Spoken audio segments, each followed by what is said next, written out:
আসসালামু আলাইকুম প্রিয় ঢাকা জেলাবাসী, সবাইকে জাতীয় নাগরিক পার্টি এনসিপির পক্ষ থেকে 1433 বঙ্গাব্দের পহেলা বৈশাখের শুভেচ্ছা।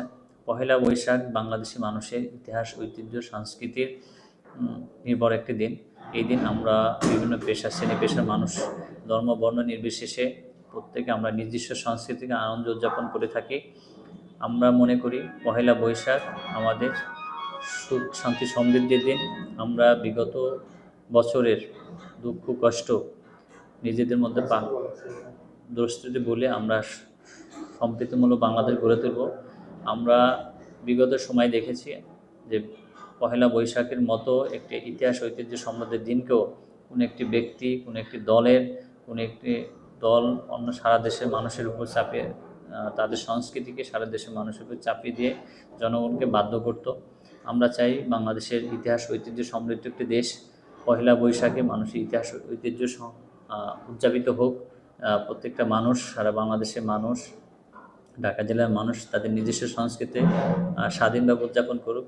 বিগত সময়ের ফ্যাসিবাদের সময় আমরা দেখেছি যে অন্য দেশের সংস্কৃতি আমাদেরকে যে দেশে চাপিয়ে দেওয়া হয়েছে, আমরা এটা থেকে মুক্তি চেতে গিয়েই 2024 সালে 5ই আগস্ট আমরা একটা স্বৈরাচার বিদায় করেছি। আমরা এটাও প্রত্যাশা রাখি যে যেই শহীদ আর আহতরা যে স্বপ্ন দেখেছিল নতুন বাংলাদেশে, পহেলা বৈশাখের মধ্য দিয়ে যাতে নতুন বাংলাদেশ, নতুন স্বপ্নে নতুন সূর্য উদিত হয়।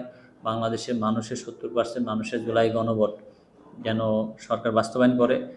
জুলাই গণভোট যেখানে 70% মানুষ রায় দিয়ে ফেলছে, এখানে জনগণ হচ্ছে বাংলাদেশের মানুষের সর্বোচ্চ নীতি নির্ধারক। সেই নীতি নির্ধারক যাতে কোনো সরকার বা কোনো দল যাতে জনগণের সাথে প্রতারণা না করে, সেই নতুন বছর এটা আমার প্রত্যাশা থাকবে।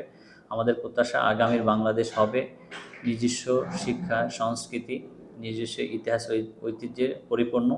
আর সেই ইতিহাস, ঐতিহ্য পরিপূর্ণ করার জন্য বাংলাদেশের মানুষের সরকার, বাংলাদেশের জনগণের নির্বাচিত সরকার যেন বাংলাদেশের জনগণের কথা বলে। বিগত সময়ে সরকারের মতো যেন বড় সংস্কৃতির চর্চার মধ্যে সরকার যেন মনোযোগ না দেয়, তারা যেন নিজস্ব শিক্ষা, সংস্কৃতির উপর গুরুত্ব দেয়। বাংলাদেশের হাজার বছরের ইতিহাস, ঐতিহ্য পুনর্জীবিত হোক, সেই প্রত্যাশাই আমাদের পয়লা বৈশাখের দিনে থাকবে। সবাইকে পয়লা বৈশাখের শুভেচ্ছা। ইনকিলাব জিন্দাবাদ।